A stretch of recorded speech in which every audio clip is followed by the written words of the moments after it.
I am dressed and ready. I got my hands full as always. The dogs are going crazy as always.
dreams or your desires. No.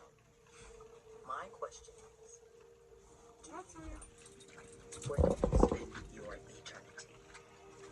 Because it's so easy to forget that this earth is not our home. This to live a fulfilling and fruitful life, a life of service to Him, and a life that witnesses to Him. But this is just the tip of the iceberg regarding our service. This world also serves as an opportunity for us to prepare ourselves before we go to His for all eternity. That is His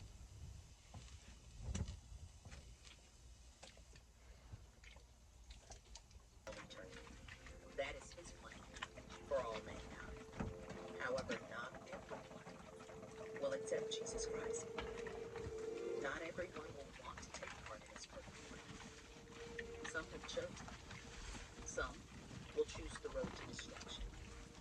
You see, time is short. And it's the way we live our lives here on earth.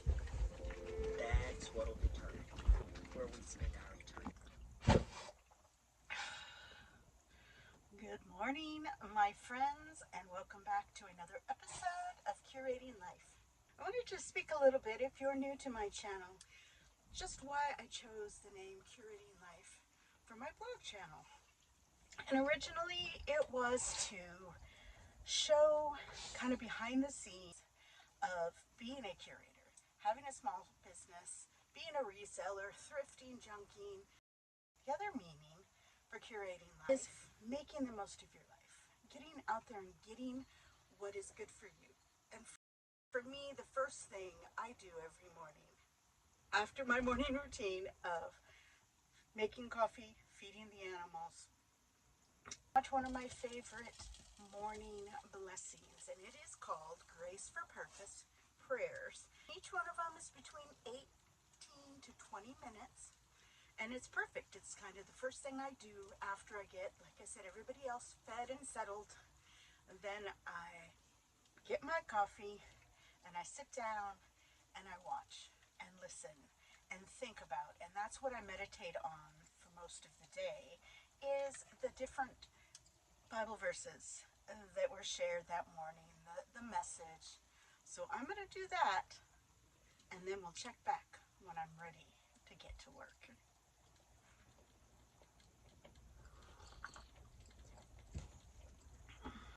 There is certainly no getting away from the fact that this life we live demands so much from us. We're out! And we are going to go run some errands. So happy to get to my new place. It's one of those things that makes me so happy, because I used to do all these types of things, like for everybody. In my family, when the kids were little, my husband, boyfriends, I would do the laundry, cooking, cleaning, all the things. And so I'm so happy, because now it's just me. Well, and a couple rowdies. But they're so excited, because as soon as I say we're gonna go bye-bye, they're just out of their minds with joy. All right, way to go. Come on, Elmy. They're so happy. All right, get up in there, you goof. Oh, okay. They're all going. Not my good boy. He's gonna wait. What are you doing? Yeah, what are you doing? Get back up there, you goof. Oh my gosh. He's insane. He's insane in the membrane. All right.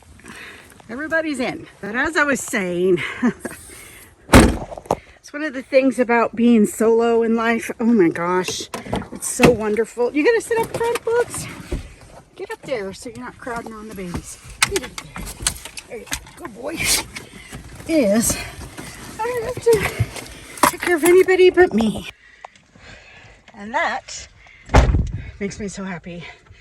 And I know there's a lot of people out there, especially women, that are like, never again, no more, we're done. And I am certainly one of those.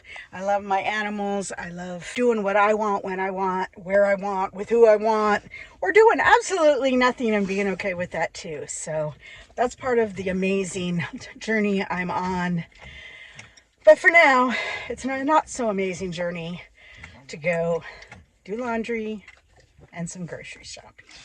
But the doggos are going to have a good time. Right, guys? Right, guys? They're all so serious. Like, we're going to the vet. We are not going to the vet.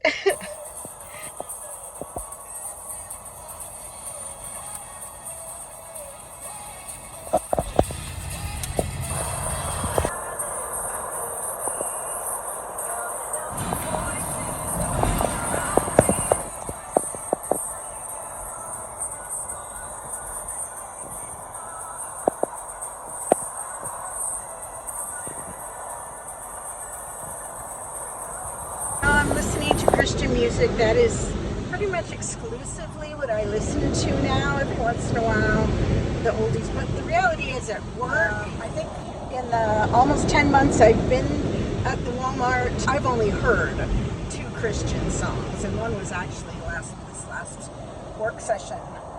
So, but anyway, I was listening to this and thinking about a new gal that started. And she reminds me a lot of me in a lot of ways.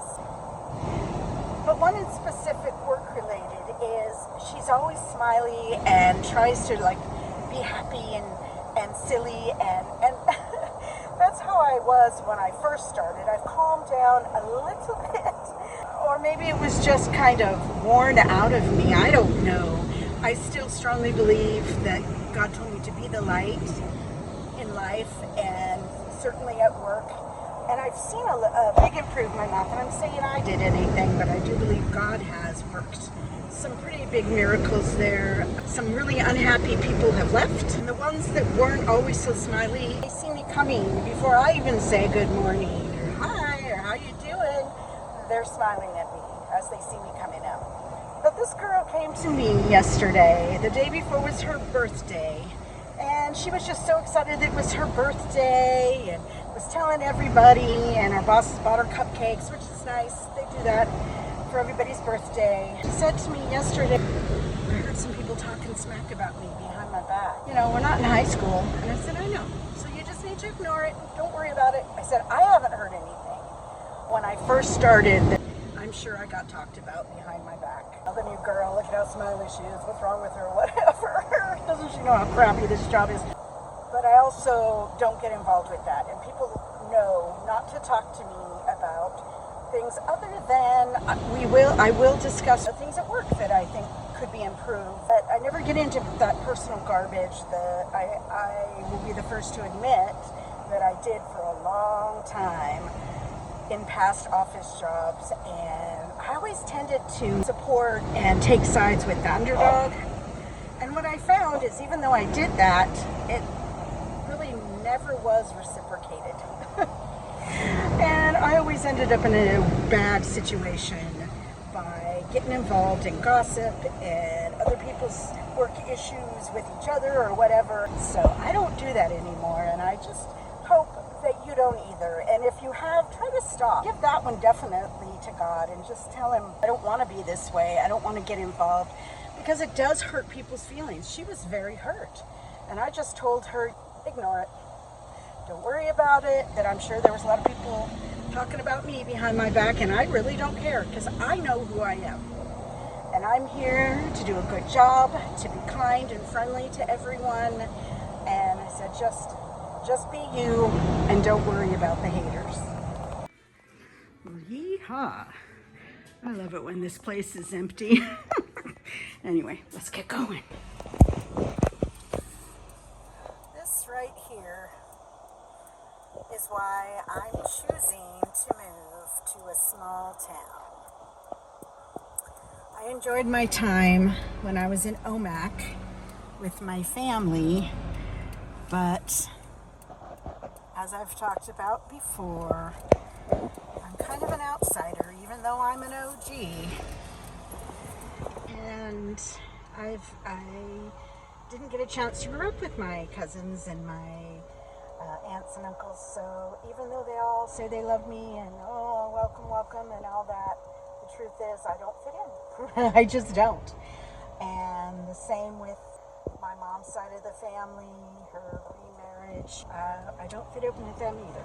I'm just kind of an outsider. And the main reason for that is that I 100% look like my father. Whereas my older brother and sister are so cute and handsome and look just like my mom's side of the family. So that is why I am doing this adventure, moving to a new city in a new state where nobody knows me and I can just begin again. And right on cue, got the cherry blossoms. Keep looking up. Know you've been a good friend, and that's in the thick and thin.